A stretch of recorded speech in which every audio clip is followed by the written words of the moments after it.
How you doing, everybody? Fantasy Philosophy. We're back. We're ready to go. Week 10, all right?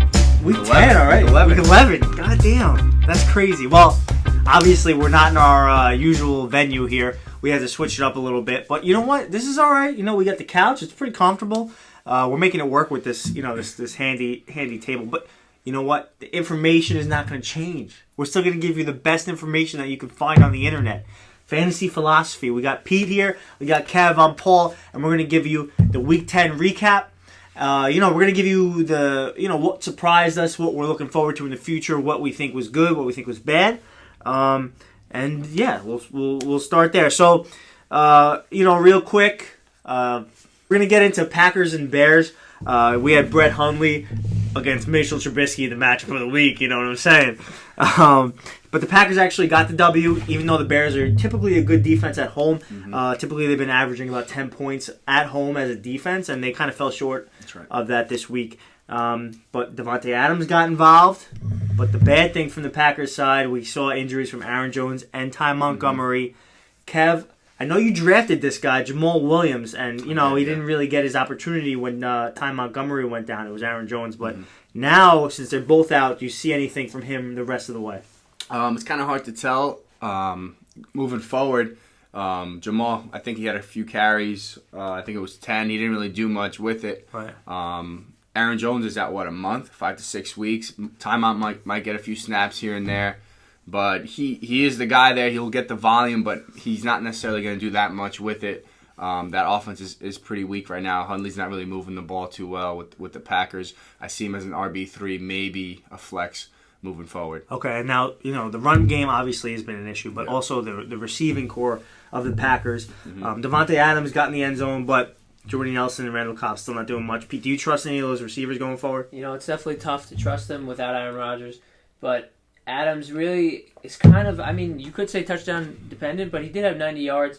Jordy had the most targets out of the three with 9, but only 3 catches for 20 yards. Right. Devontae has 8 targets for 5 catches and 90 yards, and that TD, which was big. Mm-hmm. I think Adams is probably the favorite there. And honestly, I think that he's really he doesn't fit the system with Rodgers, but he could possibly be the most talented wide receiver on that team. Just because of the quarterback situation, his talent is showing. And Cobb is just a slot guy. He had 4 carries last week with the running back situation, so who knows what's going to go on there. Maybe just a stash in a deeper league. Yeah. Who knows what he's going to do. So, besides that, I don't like Jordy. I would only start Adams at this point. Okay. Absolutely. I agree with that. 50% of the reason why Jordy was so good on the Packers is that chemistry with Aaron Rodgers. Every play, Aaron Rodgers is looking for him in the end zone. Right. Davante Adams is the better receiver. Jordy Nelson's he's going to be 30 years old, or he is 30 years old. Davante is young. He's a little more talented at this point, and he's the guy they're moving forward, I think. Definitely. So on the Bears side, nothing new. Jordan Howard, kind of a lackluster day, but nothing new for us there. Obviously, you're starting Jordan Howard going forward. All right, let's move on to Browns versus the Lions. The Lions were able to pull away, but it was a close game until, Hugh Jackson had that mess up at the end of the first half, which is typical Browns. Typical Browns, you can't really, you're not really surprised by that. But Crowell had a pretty good game, had a touchdown in about 90 yards. Detroit's rush defense is okay, middle of the pack. You guys trust Crowell going forward? I can't. I wouldn't rely on him, but the way that running backs have been this year, it's kind of, scarce to find a good running back with that kind of volume. 16 carries for 90 yards was one of his best games, and he throws in a touchdown. But the thing is, he has 1 catch, and obviously that's Duke Johnson's job on that team. Yeah. He's going to be the receiving guy, and he's still stealing carries from him. He's definitely the better back at this point, I think, Duke Johnson being. But Crowell is just somebody who gets the volume. He's going to get the goal line, so that's big, and that's the only reason that I would probably maybe flex him if the matchup's right.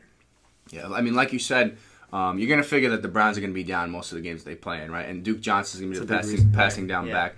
He's going to get a lot of targets. Like Pete said, Crowell's a volume guy, so you could flex him. He does have 2 touchdowns the last 2 weeks, but those are his only touchdowns, so maybe that's where his points are coming from. He's not very trustworthy, but if you're really desperate at running back, then he's a good go. Yeah, and honestly, I think the two running backs that play in that game, Crowell and Abdullah, they remind me a lot of each other because of the teams that they're on. You know, they're going to be on teams that are trailing late in the game, and they got to throw the ball, and they both get like usually less than 20 carries a game. So it's tough to make your opportunity out of that. Abdullah did have the touchdown. And but I see them as the same running back going forward. Like, they're on tough teams. They're not the greatest talent-wise. So, you know, they're matchup dependent. Yeah, so you got to be careful with that. The other thing that I want to talk about is Matt Stafford. Huge game, but he gets all his points in like the third, fourth quarter. And we see that all the time. He doesn't put up points unless they're trailing, and he's got to go throw for 3 touchdowns in the last quarter. He makes you nervous. He really he makes you nervous. So that's my point. Do you trust this guy going forward, or are you going to put him into games where you're like, this is going to be a blowout, I'm playing Stafford? I mean, the talent's definitely there for Stafford. He's probably one of the better quarterbacks in the league. Right. But, you know, he's got a tough schedule coming up. He plays the Bears, the Vikings, and the Ravens coming up, who are all top 12 against the pass. So it's going to be tough. But really, you know, what other option do you have at this point? You might have to roll with Stafford. He might have to be your guy because who knows who else is out there. Right. I mean, yeah, I know you compared Amir and Crowell a little bit. They are very similar, but Abdullah's on more of a prolific offense, I think, with Stafford. Yeah. Since week 8, Stafford's 6th in fantasy QB points, so he's rolling right now. He's playing pretty well. He lit up the Pittsburgh Steelers for 400 yards. Yeah. Stafford's a good guy to play right now. He's a solid QB. And I think he's definitely a good start moving forward. I know he's playing some tough defenses, but I think that offense is clicking right now. They're winning, and they're fighting to make a run at the playoffs, and I think he's a good start. If you have him, you got to roll with him at this point. Especially hot Stafford, you got to roll with him. Definitely. Yeah, absolutely. Definitely. So another defense that's been tough. The Steelers played the Colts back on Sunday, and got the W, but it was a close game. And I think you said while we were watching, the Steelers always play up to the team they're playing and play down to the team they're playing, which I think is 100% true. What they do. That was, definitely true. But there was a lot of offense from the Steelers. One of the most shocking things is Juju Smith going off and AB doing nothing. Yeah. So should we get used to seeing that every week or what? I mean, AB, we know we need him to put up our 10, 12 fantasy points every week. I'm a Juju owner, so I hope so, but I gotta say, Antonio Brown is the best receiver in the league. Yeah, absolutely. And it's just surprising. The Colts are, I think, last against the pass as a defense. So how does that happen? I was expecting a huge game from AB, huge game from Juju. Even Martavis Bryant could have got in there. Obviously Le'Veon, but it was just a slow game. Big Ben didn't look good. But the thing is, even in a bad game, the one guy that comes out of it that's good is Juju Smith-Schuster. Right. He's got 5 catches on 7 targets for 97 yards and a touchdown. He added a bomb. He's somebody who can... We've seen stretch the field. He had a 44-yard bomb, I'm pretty sure. And then he gets in the end zone in short range. They like him in the red zone, and they like him going deep. He's somebody that they really trust in every aspect of the passing game. But that doesn't mean that AB's going to disappear. He's still the best receiver in the league. It's just he gets the most attention, so Juju could benefit from that. And very well said. I mean, don't panic if you're an Antonio Brown owner. I mean, he still leads the league in targets and receptions. He's an incredible wide receiver, and he's the number one guy there. He's definitely your guy over Juju. Juju he's a good option right now on that team, but if you're an Antonio Brown owner, don't worry. That was just one of those lackluster days. Every player in fantasy is going to have a bad performance here and there. And this whole Steelers offense looked really, really bad that whole game. Right. So look for Antonio Brown to bounce back. He's a safe number one guy. It's the Titans on Thursday night. Should be a good one for the Steelers. Should definitely be a good one. The other side of the ball, the Colts, not too much that you're really looking forward to. Maybe T.Y. Hilton, but he didn't really do much. I mean, he's the guy that we're all waiting to break out, and he can't do it. He's kind of a boomer bust guy. Yeah. Chester Rogers came out of nowhere and 6 for 104 with a touchdown, and we're going to actually talk about him in our Beast or Bust video. But the one thing I wanted to touch on is, we're all waiting for this guy to break out, and he's got Frank Gore in front of him, who is not doing really much of anything. And we all want to see Marlon Mack. We want to see him explode. Are we ever going to see him explode this year? I mean, I hope so, and I think every fantasy owner that has him hopes so, because that the talent's there. He's younger. He's a stud compared to Gore. Gore is getting up there in age. Gore's still a good back. I think as the season progresses and the Colts really start focusing on to 2018, and they know they don't have a shot at it this year, they're going to start feeding him the ball more to see what he can bring to the table next year. Definitely. And Gore will start to fade his way out. So I expect a little bit more action for Marlon Mack coming towards the end of the year here. Okay. Yeah, you got Gore this season having 144 carries, and then Mack with only 59 on the season. Yeah. So obviously they still like Gore, which, it's annoying as a fantasy owner because the eye test tells you that Mack is a really talented running back who could be great in this league if he stays healthy and, is in the right situation. But with Gore in front of him, you can't expect anything. I don't like him this year going forward just because of Gore. But if Gore goes down, he's definitely an ad for sure. Yeah, and I think another thing to be cognizant of is the Colts aren't doing anything this year. They're not doing anything. Andrew Luck is not coming back. What do they have to lose, right? Right, but the other thing is Frank Gore. This could be maybe his last season, one of his last seasons, and there are a lot of milestones that he wants to break, and that coaching staff knows it, exactly. And I'm sure he's incentivized to hit those marks. And I think, since there's nothing to play for, why not let Frank Gore do his thing? So I think, although that's something silly, it's something that they think about. And they have nothing to lose and exactly. just get him those points. Yeah. So, but moving forward, if he starts to fade out like after this year, and that Luck's coming back and Mack's going to be a featured guy, he's going to be a high draft pick next year. For sure. On that offense. I think he could kind of be like Ahmad Bradshaw when he was with Luck when they had that prolific offense. So keep an eye out. If you have him in the Dynasty League, I think he's very, very valuable. All right, another game that we had two big running backs going against each other. The Chargers versus the Jags. We had Melvin Gordon and Lenny Fournette, and both did nothing. So, all those fantasy owners that were looking forward to it, you got a lot of Austin Eckler, who had 2 touchdowns in that game. Crazy. So, are we nervous about Lenny? I mean, he's having issues in the locker room. Yeah. He's having issues on the field. Is this going to continue to translate like that, or is he just hitting a little bump in the road? I can't say I'm nervous. Really, if you look at how he started the season, the guy was the best running back in football. He scored a touchdown every week. Every week you could rely on this guy to get in the end zone. Then, you got the one game where he's a healthy scratch because he misses a picture or something. I mean, they're being too strict here. They're a team who wants to win and who thinks that they can make the playoffs and who knows where they'll go from there. But if they want to do that, Leonard Fournette is a huge part of this team, and they have to get him going because when he's going, the team and that offense is hot, and you cannot rely on Blake Bortles. So I'm not nervous. They're going to keep feeding him, and Gordon as well. Gordon, they're in the same situation. The Chargers, I mean, not so much as hot as the Jaguars, but Eckler really, he's more of just a passing down guy. Yeah. All his fantasy production basically came from receiving 5 for 77 yards and 2 TDs. Right. Only 10 carries for 42. But Gordon just had an off day, I would say. I mean, Jacksonville's a great defense. Yeah, I think Eckler was definitely the hot hand guy. Yeah. I mean, other than that, is there any other explanation for it? No, for me, Lenny's the centerpiece of that offense. The Jaguars are built off that great defense and the ground and pound. I don't really know what happened last week. Maybe it was just one of those off weeks, kind of like Antonio Brown had. He was coming off that week where he didn't play, and maybe he was a little rusty, or they kind of wanted to punish him, like Pete said. But I expect him to bounce back. He is a centerpiece of that offense, and they're going to feed him. Melvin Gordon, he had no room to run. He had 0.8 rush yards before first contact, so they are hitting him right at that line. He's a good back moving forward. He gets the volume, which is the most important thing, kind of in fantasy. And he's on a decent offense. They move the ball pretty well, so I expect him to bounce back as well, Melvin Gordon. Yeah, 2 big backs that we're going to look at going forward. Another dicey situation is those 2 backs in Minnesota. We had the Vikings versus the Redskins. The Vikings come away with the W there. But the big story, Lat Murray. Usually it's McKinnon getting the touchdowns and getting the carries and the catches, but now Murray had the touchdown. So going forward, I know we talk about this a lot on the show. So but I think it's important because there's people out there that own both. Yeah. And there might be people that own one or the other. So going forward, who are you starting? You still giving McKinnon the go, or are you shifting over to Lat Murray? Last week I was sold on McKinnon, but it's so tough to tell now. 1 week is Murray, 1 week's McKinnon, right? And it's just so up in the air. It looks like Murray's the goal line there, and they use him on the early down, downs. Yeah. So I like Murray, but at the same time I like McKinnon. It's so tough to tell. I wouldn't even know what to do. Maybe play them both.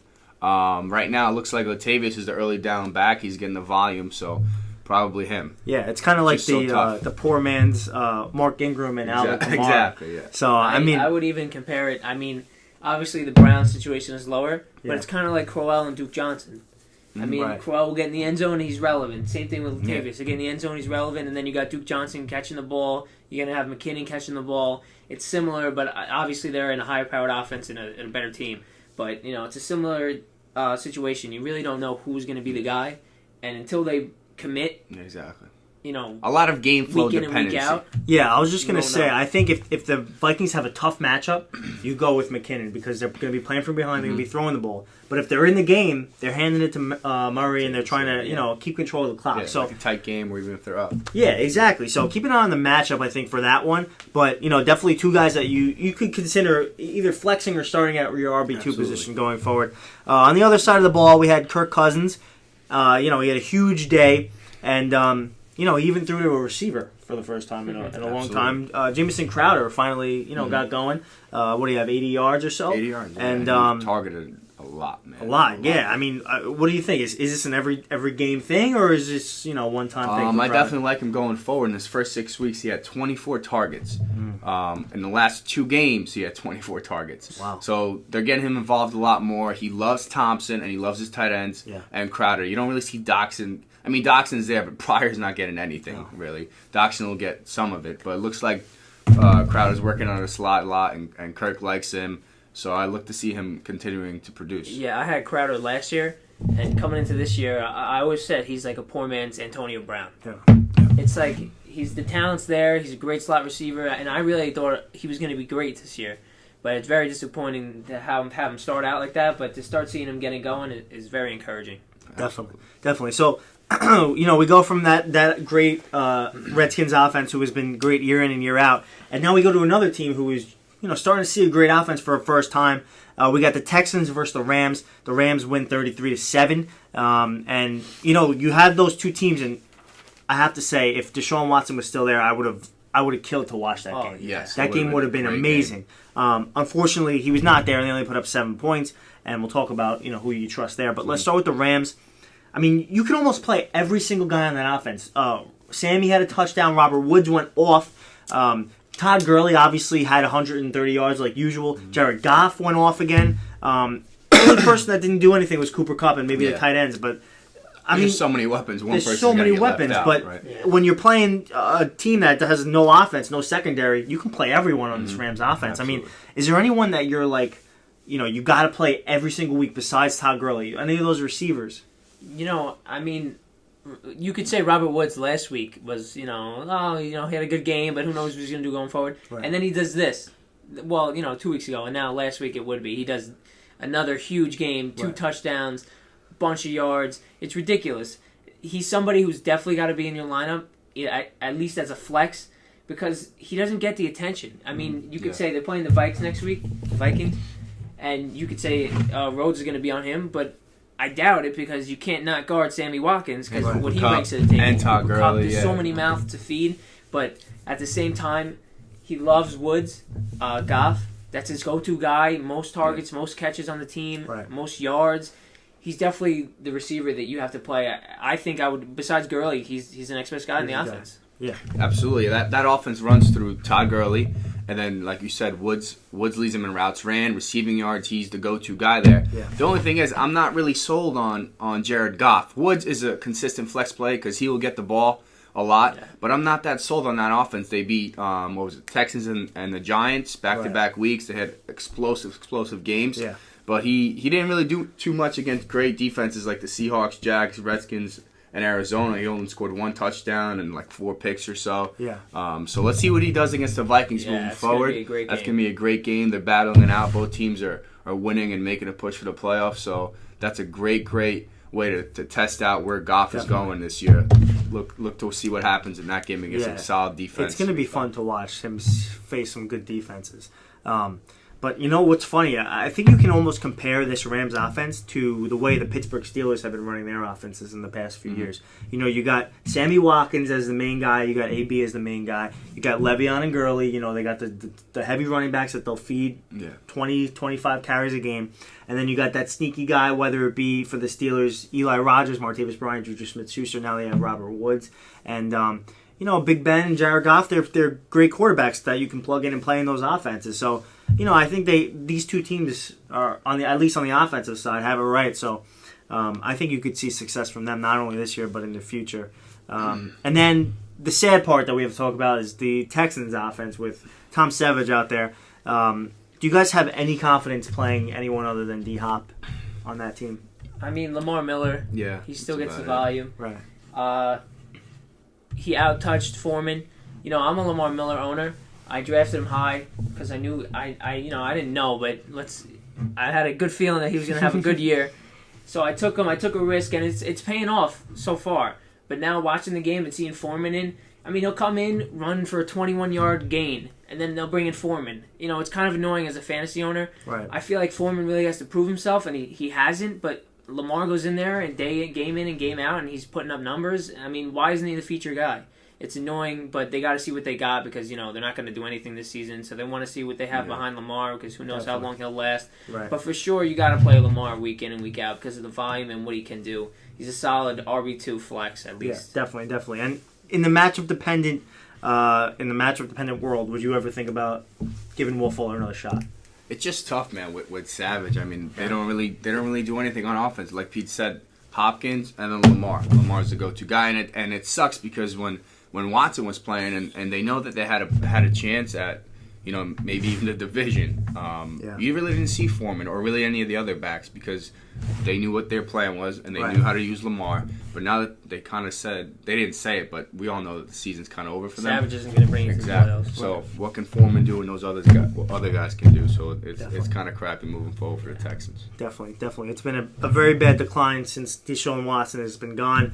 Another guy who is now gone, who kind of, you know, destroyed maybe the heart and soul of that team, Ezekiel Elliott. You know, he's not even in the country. He went somewhere else for the 6 weeks. He's training. You know, it's like Luke Skywalker and Yoda. All right, he's gone. He's gone for 6 weeks, and now Cowboys offense is suffering.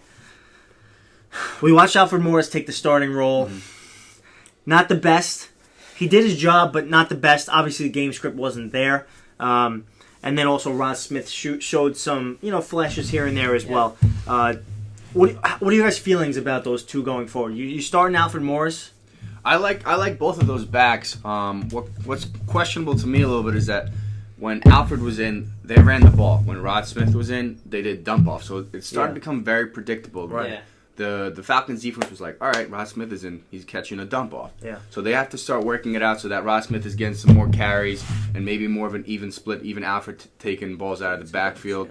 I'm more worried about Tyron Smith being out because we saw what happened to Dak in that game. 6 sacks, man. That offense was looking terrible. I'm not worried about them running the ball. Zeke is a very, very good back. He's irreplaceable, but with that offensive line, Alfred Morris and Rod Smith can get the job done. They need Tyron Smith back, and they need Sean Lee on the defensive side for the Cowboys to have a chance at making the playoffs. Yeah, so Alfred out-carried everybody big time. He had 11. Rod Smith had 3, and what's his name? Darren McFadden, he only had 1 for negative yards, so he's not in the picture. I'd say Smith is the pass back, as Kev said. He's going to catch balls out of the backfield, and obviously Alfred's going to be the main running back. But really, without Tyron Smith, you could see how bad that offensive line was. Dak was hit almost every play. It was just hard to watch. I think he's a big part of the offense, and I would like to see, even if Zeke was in, how it would have played out. Mm-hmm. Yeah, I mean, even Jerry Jones after the game was like, our blocking. He's so such a focal point in that offense. I mean, you see it. It's tough. It's tough to see. Devonta Freeman goes out in the first quarter with a concussion, actually the first drive. So, you know, what are we doing with that situation? Obviously, Tevin Coleman, who's now going to fill in for him for at least a week, and then we have, what is it, Ward? Ward is the backup. You picking him up? Are you confident starting Tevin Coleman? I mean, what are you guys doing in that situation? Me being a Coleman owner, I hate injuries. It's part of the game. But as soon as I saw Freeman go out, I'm like, all right, here we go. Mm-hmm. Here comes Coleman. Because he's a really talented back in a high-powered offense. And, you know, he gets 20 carries for 83 yards and a TD. They get Seattle. So Freeman being out, but they get Seattle. Who knows what will happen, but you got to play Coleman. He has to be in your lineup. He's the only back that they can trust there. And no matter the matchup, he's definitely a talented back. He can catch the ball out of the backfield. He's somebody you can trust as long as Freeman's out for sure to be an RB2 at least. And what, does Freeman have a concussion?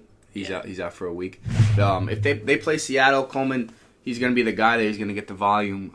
So he's a good start, even though they're playing Seattle without Richard Sherman. So that defense is good, but it's not what it used to be. If they beat Seattle and Freeman comes back, I know that he hasn't been performing too well this year, but if they beat Seattle after coming off a big win against Dallas, I see momentum coming back to the Falcons, and Freeman's going to start playing a lot better, I think, and that offense might get moving, I think, in the right way. Yeah, that would be nice to see. Definitely nice to see.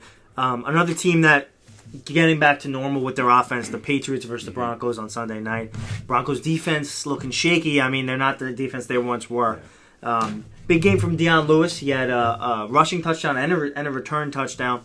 And Tom Brady, he had 3 touchdowns. He threw it all to running backs. Yeah. So, how confident are you in Brandon Cooks, Danny Amendola, and Chris Hogan if they're just going to toss it to the running backs all game? Even Gronk. I'm watching the game. Even Gronk, going in, and I drafted him very early, and he's just not doing really. I mean, he has, of course, done what you drafted him to do, but lately, I mean, 7.5 standard points from Gronk is not what you want. I mean, you can get that out of a plug-in-and-play tight end, really, but you really want to see Gronk get in the end zone. I kind of think he did.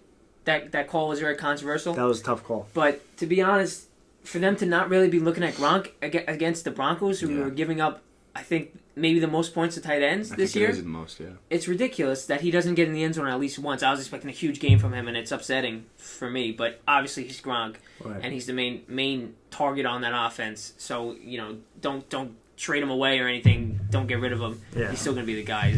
Probably the best tight end in the league. Yeah, definitely tough. Absolutely. Zach Ertz is up there. He's up there, yeah. Kelsey, too.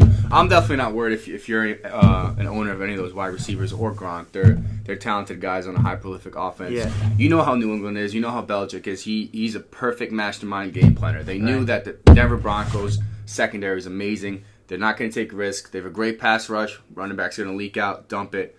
They're going to have good games. And Belichick knew that, and they hurt him with it. So maybe we got to start thinking like Belichick. Exactly. When you see something from that offense work, you're going to keep doing it, at least for that game. Yeah, Absolutely. At least for that game, definitely. So what about the Broncos offense? I mean, C.J. Anderson, only 50 yards. Demaryius Thomas, nothing. Emmanuel Sanders did have a good game. He had over 100 yards. He was the one bright spot. But, with Brock Osweiler out there, it's been tough. It's really been tough. But you guys confident in any of those guys going forward? Absolutely. I'm not a big fan of Brock Osweiler. Yeah. If Trevor Seaman was back, exactly. If Trevor Seaman was back, maybe a little bit more confidence I'd have in the group. But as far as the entire offensive productivity goes, with Osweiler taking the snaps, I'm not too high on him. Maybe you play CJ if they're going up against a weak defense, or Emmanuel who gets all those targets. But it's nothing crazy. Maybe a flex wide receiver too, if you really. For me, I'm not playing any running back on that team. I haven't liked CJ since he started declining. I knew he wasn't going to be able to pick it back up. We've seen this from him every year. He does good, and then he just falls off. And that backfield is a 3-headed monster, and nobody's Booker, doing Jamal. anything. Yeah. So really, the only bright spot was Emmanuel, but he's also inconsistent. You really can't trust anybody. I think him and Demaryius are really now just matchup plays. Yeah, I mean, it's definitely tough to run the ball when you're losing in all these games. So yeah, they don't run it like the Saints do, man. No, well, definitely not. All right, last game, we had the Monday night game, Miami versus Panthers, and Panthers big win there, and we had Cam and Calvin Benjamin doing it big time. Funchess. That wasn't Calvin Benjamin, right? That's right. Oh shit, he got traded, right?